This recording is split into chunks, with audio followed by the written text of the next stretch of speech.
आणि त्याच्यापासून आपल्याला शिकावं लागेल। आजचं खरे जनरेशन आपण इतिहास घडवू शकतो, आपण ठरवलं तर इतिहास घडवू शकतो। इतिहासाचं जर पाने आपण उघडली तर तरुणांनीच इतिहास घडवलेला आहे। भगतसिंगाला आपण आयडॉल मानतो ना, आपण म्हणतो भगतसिंग, सुखदेव, राजगुरू, अशफाकुल्ला खान, चंद्रशेखर आझाद, सुभाषचंद्र बोस यांना आपण आयडॉल मानतो। त्यांनी ही व्यवस्था बदलण्यासाठी आपलं प्राणाचं बलिदान दिलेलं आहे आणि त्यांचा आदर्श घेऊन आपण काम करतो। आणि या छोट्या छोट्या गोष्टी की हॉस्टेलमध्ये ज्या काही सुविधा पाहिजेत, आमचा हक्क आहे, आपल्याला करावा लागेल। जरी आज डहाणू आदिवासी विकास प्रकल्प या ठिकाणी आज आपली जरी संख्या कमी जरी असली तरी ह्या ज्या मागण्या ज्या त्याचं निवेदन आपण आलेलं ते निवेदन द्यायला मी सुद्धा येणार आहे। त्याला काहीतरी आपण अल्टिमेट दिला पाहिजे।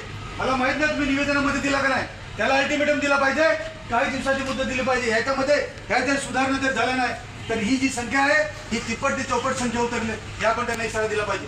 उतरवू शकतो ना आपण? त्या आपण उतरवायच्या। आपण लोकशाही मार्गाने, शांततेच्या मार्गाने आपण आंदोलन करू।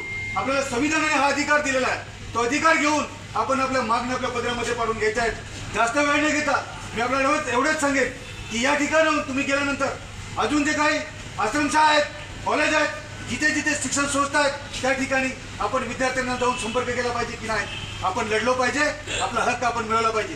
दिल्लीमध्ये काय झालं, त्या ह्याला जे दांडे असतात ना त्याला खेळ ठोकून विद्यार्थ्यांना मारहाण झालेली आहे। आता आपल्या इथल्या पोलिसांना तिथले पोलीस त्यांनी केलं ते, पण हे अतिशय निंदनीय कृत्य आहे, असं करायला नको, ते सुद्धा त्यांनी केलेलं आहे। आणि काय होत आहे, 3 वर्ष 4 वर्ष आपण अभ्यास करतो, स्टडी करतो, घरामध्ये लाईट नसेल तर दिवा लावून आपण अभ्यास करतो आणि ऐन वेळेवर एवढा पूर्व तयारी केल्यानंतर ऐन वेळेवर जर पेपर लीक होत असेल, हे मोठमोठे भांडवलदारांची पोरं हे पेपर विकत घेतात, करोडो रुपयामध्ये विकत घेतात आणि घरी येतात आणि मग मार्क्स मिळवतात। आणि असे जर मेडिकलला गेले तर तो काय करणार, हा जो घरी पेपर लिहिलेला विद्यार्थी जर मेडिकलला गेला तर उद्या त्याला कानाचं ऑपरेशन करायला सांगितलं तो नाकाच्या घरी, बरोबर की नाही? म्हणजे व्यवस्थेमध्ये सुद्धा असे भ्रष्टाचार येणार, त्याच्यामुळे ही सर्व व्यवस्था बदलली पाहिजे। खूप मोठं काम तुम्ही केलेलं आहे, जरी तुम्ही दिल्लीमध्ये गेले नसाल तरी पण आपले यशोपाय तिथे रस्त्यावर उतरले होते आणि खूप मोठं काम केलेलं आहे। अभिजित दिपके आणि त्यांचे जे सर्व पदाधिकारी आणि सर्वांनी देशभरातून करून तिथे उतरल्यानंतर खूप मोठं काम केलं। हे सरकार म्हणायचं की आम्ही राजीनामे देणारे सरकार नाही, परंतु तुम्ही विद्यार्थ्यांनी, युवकांनी हे करून दाखवलेला, हा इतिहास करून दाखवलेला आहे की त्याला शिक्षण मंत्र्याला राजीनामा द्यायला लागला, हा इतिहास आहे।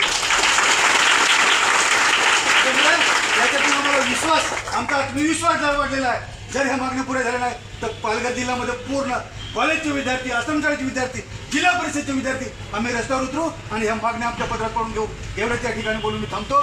धन्यवाद। इन्कलाब जिंदाबाद।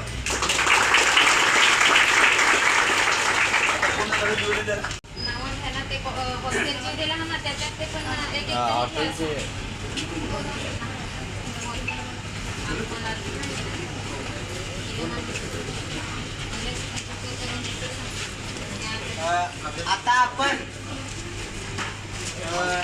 निवेदन देण्यासाठी जाणार आहात, तर ज्यांची मी नावं त्यांनी पुढे यायचं। सुदाम गोरखना, गीता दौडा, प्रतीक वेडका, संतोष कोम, वंदना घाटा, कल्पेश कोम, अंजू लाखर, तन्वी दौडा आणि जे हॉस्टेलचे असतील विद्यार्थी तर जलाशय हॉस्टेलचे आणि वसई, पालघर